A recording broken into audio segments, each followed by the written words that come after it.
Hey everyone, welcome to the Upwards Positive Podcast. Myself, Tim Mazarana, co-host David Thomas.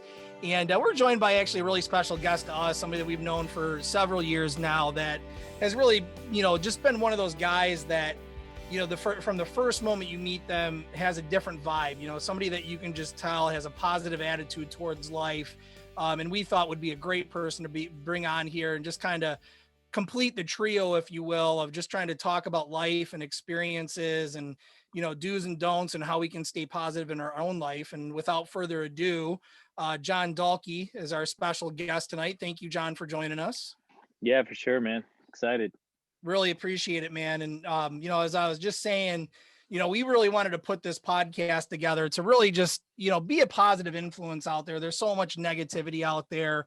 Coming off the heels of 2020 and everything that went on in 2020 and, people, financially strapped, mentally strapped and all that kind of stuff. We really just wanted to put some thoughts out there around how we in our own personal lives can, stay focused on what is what is important in life, if you will, and just bring some positive messages out there. So just wanted to ask you, just kind of starting off, like, how has 2020 been for you?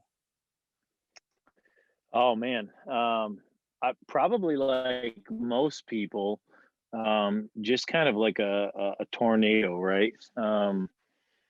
Obviously, back in March, before this all kicked off with the whole COVID thing, it's one of those things that you never realize that life is going to completely change, and it can change in a moment, right?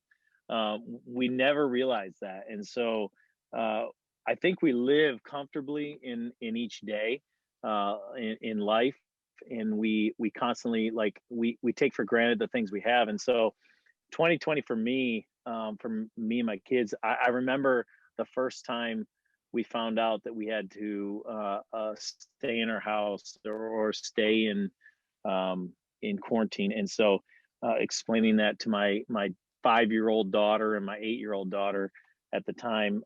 Actually, they were 4 and 7, and both of their birthdays were celebrated throughout this last year in quarantine. And so 2020 has been crazy for me, just like anybody else. But honestly, it's been uplifting. It's been a moment where honestly we've grown as a family. I've gotten to stay home for like 3-4 months out of that quarantine and work from home and be at home with the girls and to live life with them. And so it's honestly been a pretty cool experience for one, despite what's happened in the world and everything around us. But yeah, it's been crazy, just like anybody else. Yeah, no, for sure. I mean, 2020, Dave and I have been blessed with, having the family at home and still maintaining the job and all that kind of stuff, which isn't the case for a lot Yeah, of people out there. And really, for sure. part of the reason, and really it is just part of the reason because in all honesty, this is a blink in time, right? What we're going Exactly. through right now. There's a lot bigger things. There's a lot better things coming. And so it's just really important us to get out there and really start bringing some positive nature to everything that's going on around us. So when For it sure. comes at, and I think one of the things that has been probably the hardest is when you have a family in this environment, right? My personal situation, I got a wife, I have 2 kids, I got 2 boys that are 12 and 10 years old now, Mm. 11 and 9 when, we first started all of this stuff. And it's the dynamic change within that family relationship. We were used to me working, full time all year round. I get vacation time and that stuff from work. My wife being a teacher or working in a school district anyway. So she would go to work, during the school year, be off with the kids. And now we completely flipped it. Right. And we got used to that. And we got used to that interaction of having 2 jobs and having kids that go to school and working out that type of relationship in that manner. And now all of a sudden we flip it, right? And now we're in the house all day together. And Yeah. that was a struggle. I'm not going to lie. I mean, trying to flip that relationship into, going basically, working to what you kind of envision as what your retirement would look like. It was a little scary. Oh, for sure. retirement with kids, right? Retirement with kids on top of it. What in the Yes, world, yeah, right? right, right. Exactly. You're like, what in the So world's happening right now? no doubt, no doubt. So I mean, that took some time to get used to. You got ups and downs in every relationship, but this kind of throws it a little bit into high gear, if you will, in regards to pulling it back and focusing on Jesus and putting him as the center of your life. Because in, Yeah. in in my in my personal life and in my experiences, without that foundation of really doing that, you have worldly things to hold on to, but those overworldly things, or those out of world things, Jesus is the center of your life, really helps you to have that foundation. So Yeah, for sure. have you noticed kind of the same thing with maybe not yourself, but family, friends, that kind of thing? Yeah, it's been just crazy. It's crazy how you go from a normal, right? What you think is normal, into something that you completely is foreign to you, right?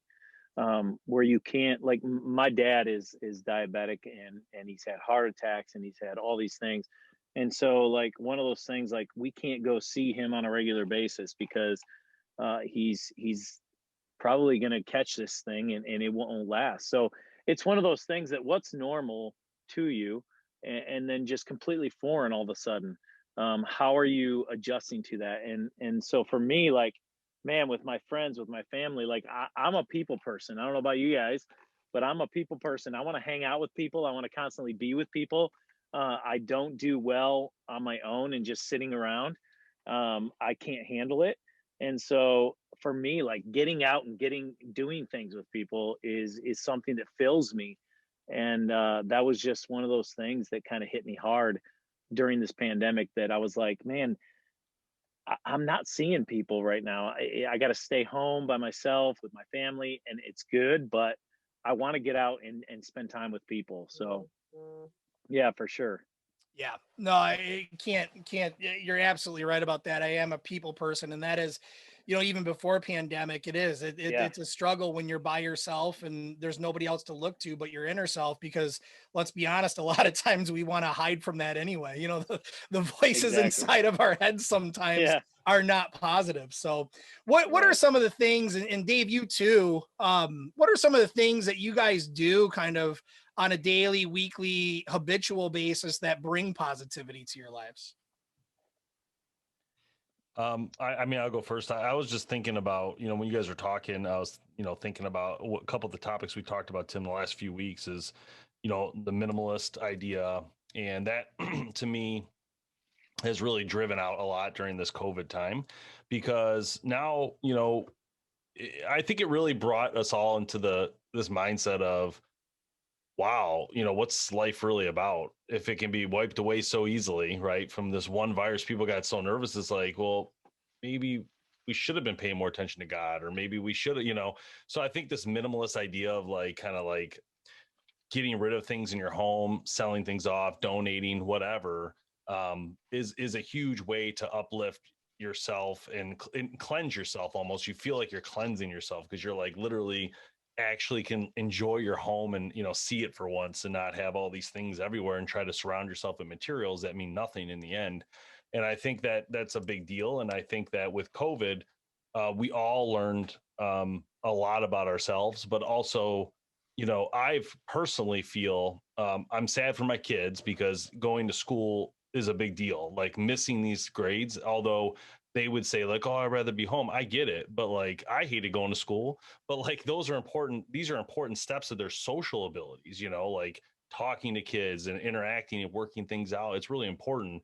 So that part, I don't like that they're finally now starting to go back in our district. But either way, the other thing though for me is, like, working from home has opened up so many things for me mentally, just like, I don't want to say freedom, but I feel like I can finally, like, do my job and not waste time, and I can get it done effectively and efficiently. And then I can actually go for a walk at like a 10 o'clock, walk around the neighborhood and see things that frankly I would never see before because I was a robot. I go to work every day, come home every day, upset or angry at work, and then I'm, with the kids I'm upset, or you know what I mean, that stuff projects. And I feel like this new concept of working from home, I hope that if it doesn't stick around, I hope a lot of companies still bring it on, and that opens up new job spaces for people in that doing that type of business, you know? Yeah, For for sure, sure. man. That's absolutely true. And you're right. We talked about that, a little while ago on the podcast. And by nature, I kind of have done this over the years. To explain it before, I don't live in a huge house. I live in a 1,200 square foot house with, three other people. Well, one other person and then two little monsters. Yeah. And, by nature, you just out of kind of necessity for space and life and all that kind of stuff, start getting rid of things and, donating things and not keeping what you absolutely need. And, you start to look back on it exactly like what you were saying and go, why did I even buy this? It's been sitting in my garage for 2 years. I haven't even used it. What a waste of money. Why, and so you start to put things, I think, a little bit more in perspective. And that on the heels of, just a society in general that's hurting, a lot of people financially not having jobs. And, we're very blessed to be where we're at right now. And, I think to me, it helps me, but I think it helps me because I know that I'm helping others at the same time. Yeah, for sure. So Yep. it is a very, very interesting time. So, I didn't ask you yet, John, what is your, like, growing up? Give us a little rundown of who you are, your background. What do you do?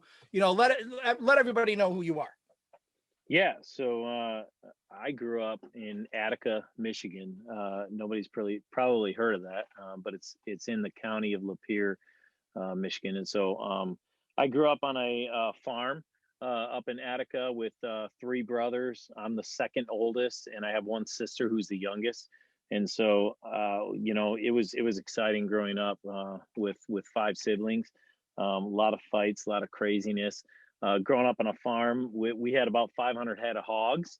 Wow. So you can only imagine like the fun that happened there. But yeah, no, it's been fun growing up on the farm, and now even during this pandemic, I keep telling my wife, like, if we live on a small little farm here, nothing big. We've got about 12 head of cattle. We've got chickens. We've got a bunch of animals here, and I always wanted to raise my kids on a farm, and so my two daughters love it. But I keep telling my wife, man, if I didn't have the farm, if I didn't have things to do during this pandemic, I don't know how I would actually manage, right? Like, because I'm super ADD. I got to have things to do. I got to have projects. And so if I was just locked in my home, I don't know how I would handle that. You know what I'm saying? Um, but yeah, like me as a person, I love my mom. When I was in high school, she told me, she said, John, you're going to be in ministry someday. And I literally laughed at her. I said, you're out of your mind. There's no way I'm going to be in ministry. There's no way that God could use me. I kind of joke like about it that my mom was crazy, right? And then years later, when I was 30 years old, God called me into ministry, and I was a student ministry director in charge of high school and middle school for about 7.5 years at Woodside Bible Church. And what a blessing that was! What an incredible thing that was to pour into the hearts and lives of students, middle school, high school students. And so God called me into that, and I laugh at my mom sometimes. I'm like, I know you prayed this into existence. I know you did this.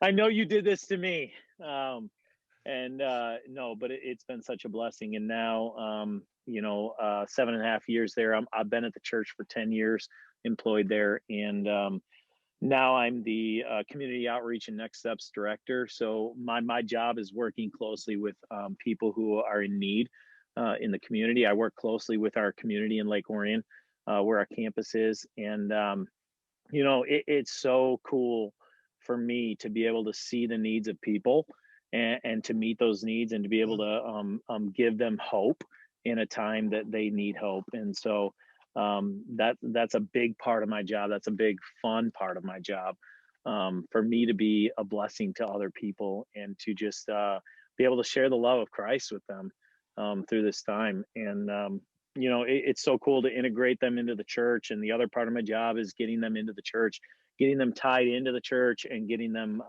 involved in who we are as Woodside and who we are as a church. So yeah, it's so cool to be a part of that.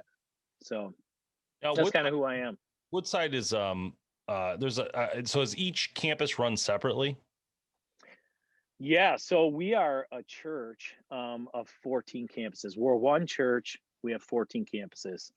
We have campuses all over Metro Detroit. So we have a campus in Lapeer. We have a campus in Detroit. We have a campus over in Chesterfield, Algonac. We have campuses over in Plymouth, Detroit, or Plymouth, Deerfield. You know, all over the place. There's 14 different campuses, and so we all are unified. We teach the same message, and there's campus pastors at each one of those churches. But yeah, it's an incredible blessing to be a part of a church that just teaches the gospel, teaches God and the Bible, and yeah. So that's kind of who we are in a nutshell. Yeah, and that's one of the most incredible things about Woodside that I really love is that they host the Upwards basketball tournament stuff, and Yeah, that's yeah, incredible. Like literally brings kids together from all around the region. They don't have yep, to do that. They don't have to do that, and it's an amazing program that they work with Upwards basketball to put on at their. I believe it's a Troy facility that does it. yeah, yep. And my son's done it in multiple years, and it is just, I mean, Oh, cool. it's relaxed. You know, the refs are cool. They're, you know, kids are going to double dribble, kids are going to hold the ball, but everybody does it knowing that this isn't a competition type thing. It's for fun and this to get the kids interacting and playing and, you know, practicing. They do a prayer in between things. It's pretty interesting. And I don't know. I'm blown away by that program because I just like, man, this is so vast and kids come from all over the place to play in it. It's really incredible. No, that's a fun program they've been doing for years. There's small group times where they have the kids come around and they teach them what it means to love and all that. So yeah, it's a cool program through basketball to share the love of Christ. So Yeah, yeah, and also I was gonna say about you guys is that you know when Tim and I one of the first times we met you was at the venison dinner, and you guys put that on, and it was incredible. Like seriously, what a job well done! I mean, really bringing people together. You know, all these different outdoorsmen talking, you know, about hunting. People probably don't even hunt that came that like just want to have some venison dinner. But either oh way, for it sure. was a great time, man. It was a lot of fun. A lot of fun. Yeah, we love doing that. Unfortunately, this year we won't be able to do that, but we're looking to do some exciting things throughout the spring, summer, and fall because we love the outdoors. My brother and I, we love the outdoors and we love getting people into the outdoors that never before. And it's just so cool to get away from the business of life and be in the outdoors, doing the wild game dinner again. Yeah, it was a lot of fun. So, For sure, man. yeah. So you've been in ministry for a while now, and in some of your time spent with the youth.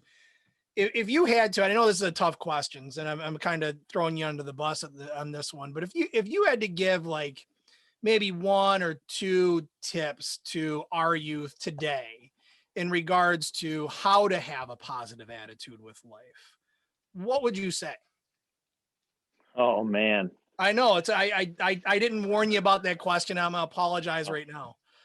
No, honestly, it's an absolute great question because I think our students, our youth, I call them students, our students of this day, high school, middle school, even into elementary, are bombarded with so much stuff, right? Whether Yeah. it be social media, peer pressure, whatever it may look like. These students, we, you and I, we didn't have to deal with half the stuff that they're dealing with now, right? And if you think about that, the one thing that I would tell students today, and I just literally, I taught 2 nights ago, actually last night to our high school and middle school students, and we were talking about the love of Christ. And one of the things that I think students today need to be very, very careful to guard their heart. Um, Guard their heart on what they are watching, what they are seeing on social media, the things that they're coming in contact with. Guard their heart to all of these things, because honestly, we know, like social media is a big thing, right? And this is the one thing that I'll really hit on, is social media can be a positive thing, but it can also be a really big negative thing. Hmm. And so, man, it's so easy to get involved and wrapped up in these things. Um, but man, we need to guard our hearts. We need to, like, literally do a heart check constantly. And so for students, man, it is easy to get wrapped up in these things, and man, be influenced by things that they shouldn't be influenced by. It's so hard, I think, for students to live today in today's day and age, because they're presented with so many opportunities, so many things that can sway them. So yeah. That's absolutely amazing. And I think that holds true. And you kind of hit a chord with, I think, myself as well. I mean, it's so easy for us too. I mean, with these things sitting in our Yeah, hands, right? I mean, you can't for see it, sure. but with the cell phone sitting in our hands, it's so easy to get distracted and escape to a worldly thing, right? To watching YouTube, and all of a sudden, like, one YouTube video leads to another YouTube video, leads to another, which maybe the content that you're watching isn't horrible, but you just turned on a video and now you're sitting there 2, 3 hours later doing the same thing. What have you actually done? You've Yeah, wasted part of your time, part of your energy, not focusing on what, is right, or what is really a positive influence in your life and what really matters in life. And I'll tell you, I was telling Dave earlier, I had Comcast out to my house earlier today because my internet was down. hmm, And I think that was kind of, to be honest with you, my internet's been down for 2 days. I've been working from home, but I'm able to use the hotspot off my cell phone and that kind of thing. But it was kind of very interesting to watch the dynamic within my house kind of change a little bit, right? With for sure. the kids not being able to go on video games and Yeah, really being able to get lost and come home. And that's how they're used to kind of decompressing a little bit. They can play a little video games, watch a Netflix show or two, that kind of thing. And it was really kind of amazing to watch them kind of blossom, if you will, over that 2 day period. yeah, Into really being able to adapt. And that was the other thing I was going to say, is that the kids nowadays, they are bombarded with all of that stuff. And what I'm always amazed by is how kids are able to adapt and change their behaviors a lot easier than somebody like me. Somebody like yeah, me, if I get into a bad habit, or I do something that isn't glorifying or that kind of thing, that might not be bad, but just isn't glorifying, it's so much harder for me to give that up than my kids to give that up. And that to for sure. me, like, I learned something from them the last couple of days. Oh, for sure. They teach you how to wear that Stormy Cromer hat. Oh, you gotta love the Stormy Kromer, man. Yes, Gotta dude, I love the love your Stormy hat. I Kromer. love your hat. Um, yeah, I agree. These are all great things, guys. I think I was thinking when you first proposed that question, I thought of the youth, and I think what I learned from myself growing up is just don't give up on what you want to do. Focus and drive, and even when you're told no, just remember that uh, tons of people always tell you no. They're always going to tell you no. You're going to get so many no's. It's literally unbelievable. But there could be a one yes. And that goes for anything. There's kids in sports want to get into the NFL. It doesn't matter. You have to keep driving until you Yeah, feel that there's no more drive and you need to switch gears or whatever. And that's okay. It's okay to switch gears. But, um, you know, the biggest thing is don't give up, and don't half-ass things. Okay, that's that's the bigger thing. I don't use the word, but sometimes you just got to be blank and or blunt and just for get it out. sure. It's just don't if you're gonna do anything in life, see it through. And I'll never forget this phrase. It's from Christmas Chronicles. It's from Christmas Chronicles, the one that's been out. It says in the movie, it says, and I'll just use my name, a Thomas always sees it through. That was what it said on Hmm. this thing, that the dad gave the kid, and the dad dies. Yeah, Later the girl meets the dad and he's a kid, right? It's just incredible scenes. But that phrase gets me a lot because I think about that, and I started using that with my kids. And I said don't not finish your math. The Thomas always sees it through, like right. trying to just use these little things I learned in movies that are completely fiction, but like I just feel Yeah. Well, it's funny you say that. I've used that on my kids before. Mazaranas aren't quitters. There you That's go. my phrase. Mazaranas aren't quitters. And as soon as I said it, no doubt, as soon as I said it, I felt old. Oh, Like, geez. that is so something my dad would have told me. Yeah. No, I'm like as well. I always tell them like Dahlkes are tough. Like, guys got to suck it up. Like we're tough. Come on, guys. And You got they'll a tell me brand, man. nowadays, like they're like, "Hey, Dad, suck it up, Dad. Dahlkes are tough." You got to protect the brand, right? That's at the end of the Yeah, day, for we got to sure. protect the brand. So, John, so one thing we do kind of towards the end of our podcast is we kind of talk about maybe just some songs that musically help us get through, when we're having a hard time or down and out. There's certain songs that everybody has that kind of pick me up to them. What are some songs for you that kind of help you through hard times or when you just don't feel it and you really need to get your mojo back and get moving? Oh man, I'm not. So here's the thing. Like, I'm not a huge like song guy.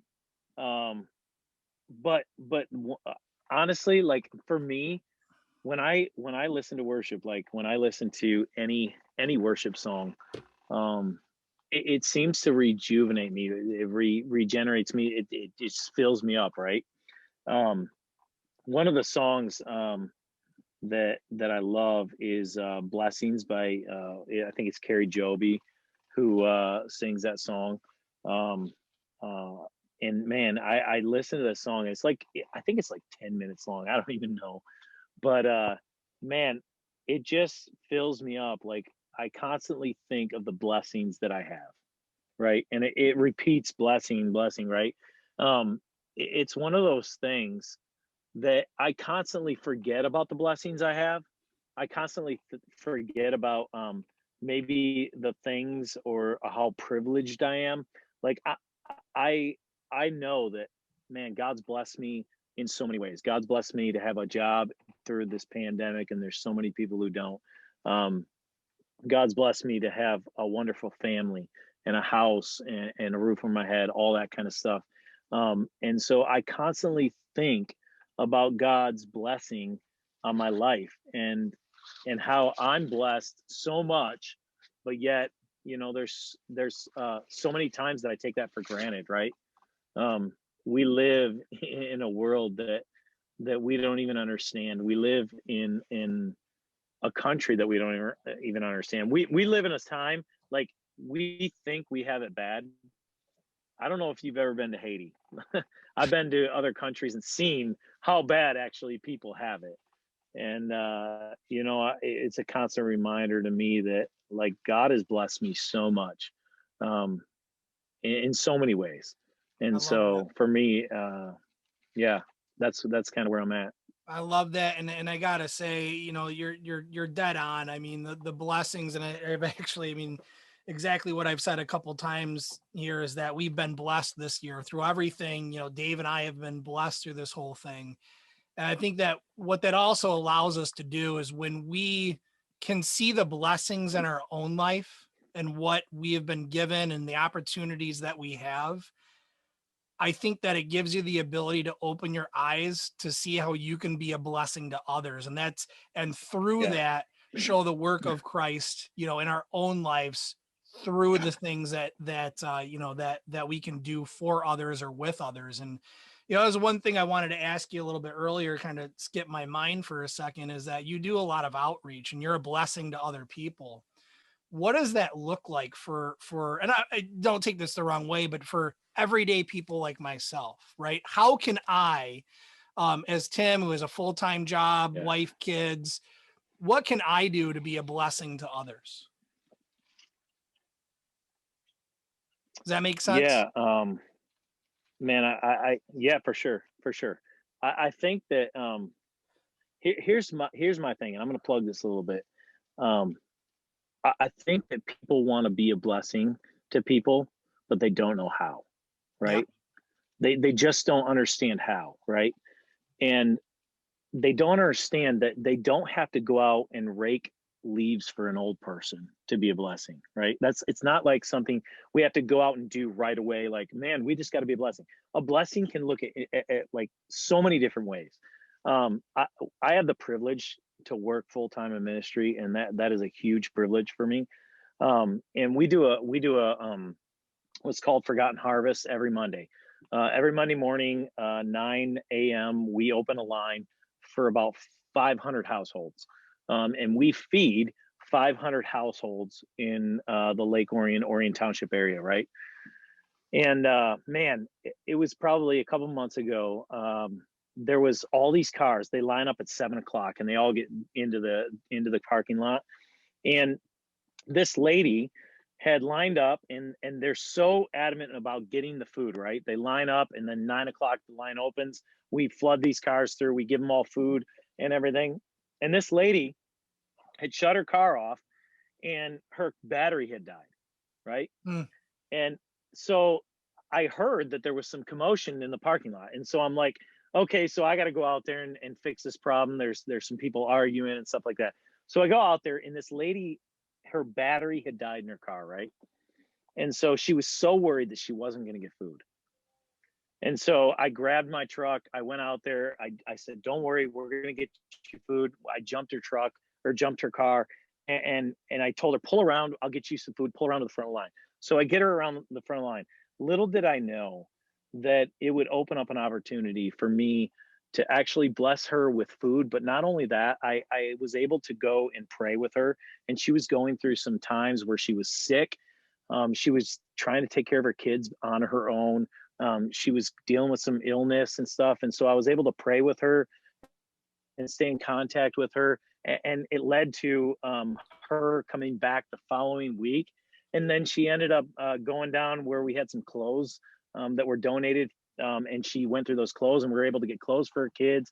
And then not only that, we were able to bless her with a box of Thanksgiving groceries to have a Thanksgiving meal, and then Christmas presents for her kids. And it led to this relationship with Ruth That's that awesome, man. we were able to lead. And so it's just being a blessing to other people. And I think for people, they don't know how to be a blessing. You just have to look for it on a daily basis. I think that we don't look for it enough. We're selfish individuals, and we constantly just want to look out for ourselves. But if you actually looked around you and started to think, how can I be a blessing to other people? How can I share the love of Christ to other people? How can I love other people? I think we can actually do that on a regular basis. But we have to look for the opportunities, right? Because we don't see them all the time. Absolutely. And I think, some of the most powerful words that I've seen work in my life with other people is just simply the phrase, how are you? Yeah. Because those words can open up, and you won't believe if you ask that. Yeah, some people are going to be, I'm good, but deep down they're not. But you're going to have those people that are really struggling, that are really fighting to find something, that if you ask those simple words and they're ready, that could be the opening to a lifelong change in somebody's life. Right. So just ask the question. Yeah. Let me back up just a second, Tim, because I think you answered what I was going to suggest, is that I agree with you that there is some selfish issues, but I would also say, though, that some people are just scared because they don't know how to approach this subject. Because I am, for one, feel that way sometimes. Like, I'm not you. I don't know how to work a church or work, I don't know how to so when I see people, I don't know if they what do I even say? Oh, are you poor? Do you need help? Right.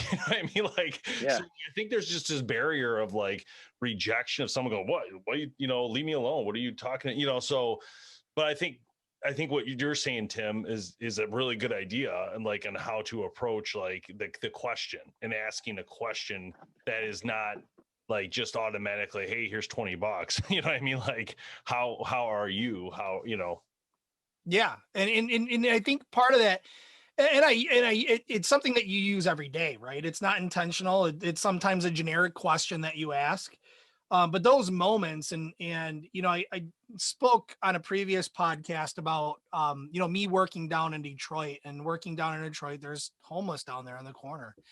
And it was one of my mission isn't the right word, but one of my paths that, when I knew that I was going to start working down there, that I wanted to try to make a difference somehow. And it wasn't about walking by and giving people money. I actually met these homeless people face to face. And when I'm on my lunch or on my way to work and they're sitting there out in the cold or out in the heat or out in the rain, that simple question of how are you opened up a conversation over time. It didn't happen right away, but over time that got me to get to know them as a person and what they're going through and the struggles and that kind of thing. So Yeah. it can be super simple. It doesn't have to be you. And like you said, I think that John and you, Dave, I think that people struggle with the fact that they think they have to do, and you don't have to do. A lot of the times you just have to listen, but you have to give them that opportunity to listen, and be attentive to them. Because if you treat it like it's just a generic question,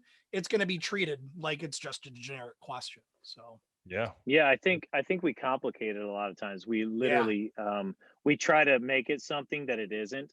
And it's literally like one of my goals for 2021 is to wake up every morning and ask God, who can I be a blessing to today? Mm. And what does that mean? Like, it's not like, man, I'm going to give this person $20.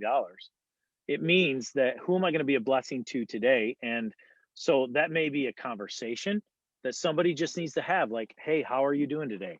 Or just having a conversation. Or it may be like, man, I'm helping this person with their needs, whatever it may look like. How can you be a blessing to someone else today? Yeah. And How even can more you so, love? and even more important today, when you don't have that daily interaction with people, to throw that random text out even and ask that question of somebody that you haven't talked to in 3 months, 4 months, For 5 sure. months.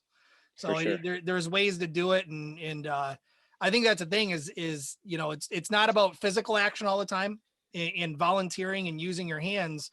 Sometimes No. sometimes God just wants you to use your ears. Yeah, I was, Yeah, for I was sure. going to say that I've been a part of Forgotten Harvest and helping with that as well, packing the stuff. But I think it's different packing than giving. The packing thing's just some work, right? And it needs to happen. Don't get me wrong. Volunteers need to still do it, but you don't see the people's faces or get to talk to Right. them. You don't get that positivity that you're looking for. Now, opposite of that, I did a couple different water drives in Flint during the water crisis situation, and that was different. You got to actually load, water in people's cars and talk to them a little bit and see how happy they were that they could get fresh water for their kids and stuff like that. So that was cool. Then we did one where we planted a garden at some school, which was interesting, but whatever. It was fun. It was helping the community, but it wasn't again, like I said, it's hard to.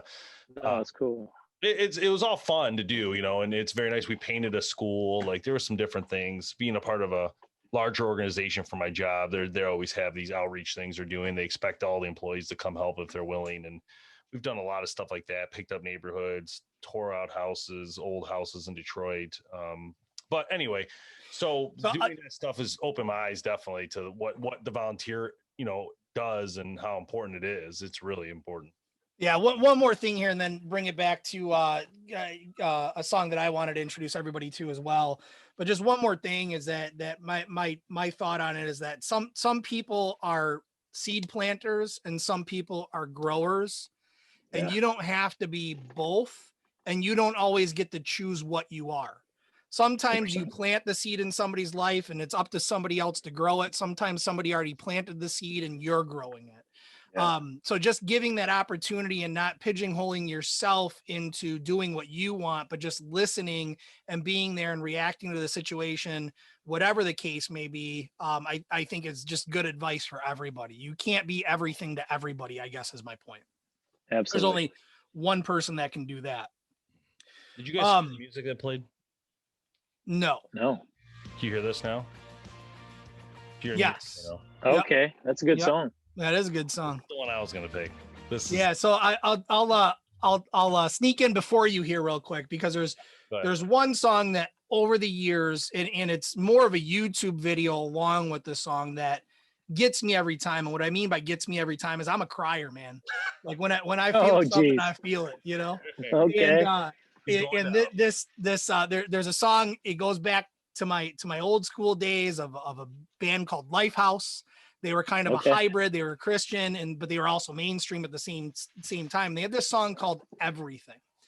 And there is a skit that goes around for Everything where basically it's somebody that, finds God and accepts God, and then life gets in the way and all these temptations come into play and it really affects them. And it's about the struggles that we go through on a day-to-day basis. But at the end of the day, God's always there reaching for us, trying to pull us back to him.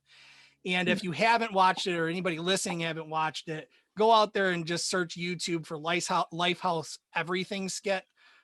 Just an amazing thing in my own life that has given me a lot of inspiration and just, has really been there. It is something that really just kind of grounds me again as to where I'm at if I'm struggling with anything. But just real quick here, the opening lyric, I think, is probably one of the most powerful lyrics that I've heard on any song, really. And it starts off like this, where it says, "Find me here and speak to me." And that to me is just so important, where no matter where you're at, he's going to find you here. Now, it doesn't matter where you are. It doesn't matter what life you walk.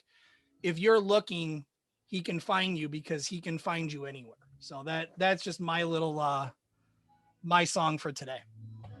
It's a good one. Yeah, that's it, man. It's a good song. Love it. What's yours, Dave? Could you hear it in the background or no?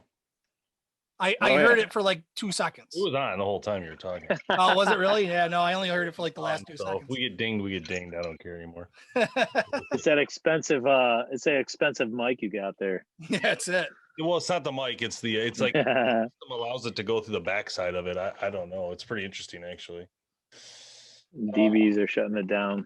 Yeah, mine was just this Amazing Grace song. I really like it. I heard it a long time ago at one of the churches we went to, and they played it live, like a Woodside band or whatever. And it was an incredible song. And this song, I always look at this song. You were talking about worship songs, and I thought about this one, and this is the one that always comes to my head first when I think of worship music.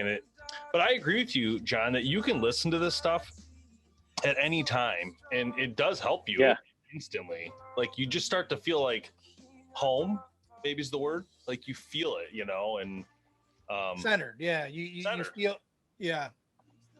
I'm gonna be honest with Tim. Like, I'm a crier too. So, dude, for some reason, I can be standing in church on Sunday morning and like they're singing. I don't care what worship song it is, but it will bring me to tears. And I'm just like, why am I tearing up right now? Right. And it's just, it's the emotions, man. It's like, man, such a good song, such a good worship, So yeah, no, well, thank you for not allowing me to be the only one. I appreciate it. Oh, dude, I'm with you. But it is, and that was part of the other reason. Like, Dave and I got to talking about, okay, what are we going to talk about on this podcast? And what we always came back to, and what him and I have a lot in common, is the music growing up and how music influenced us. And the darkest times in my life, a lot of the times that rope that was hanging down was nothing more than a song that was playing at the time that dropped me to my knees or changed the course of what I was thinking, that snapped me into this,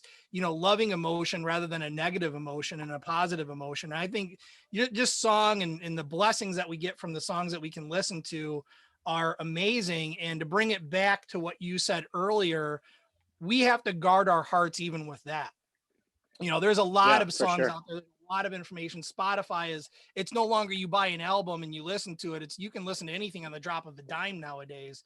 And you do have to guard your heart with what you're listening to. So, having those positive influences of music are great. I think we can, one of the things that we try to do is find the meaning and the message and a positive message, maybe in something that wasn't intended for that, not necessarily a Christian song, but something that was a little bit more mainstream, but something that we were able to identify with that helped us kind of get through a time knowing that there are other people that are going through the same thing. Oh, for sure. All right, John. Thanks, man. Man. I appreciate you guys having me. And man, I love you guys. Love what you're doing here. and I'm super excited about this podcast. So Us Cool, too, man. man. Hey, we appreciate you coming on, man.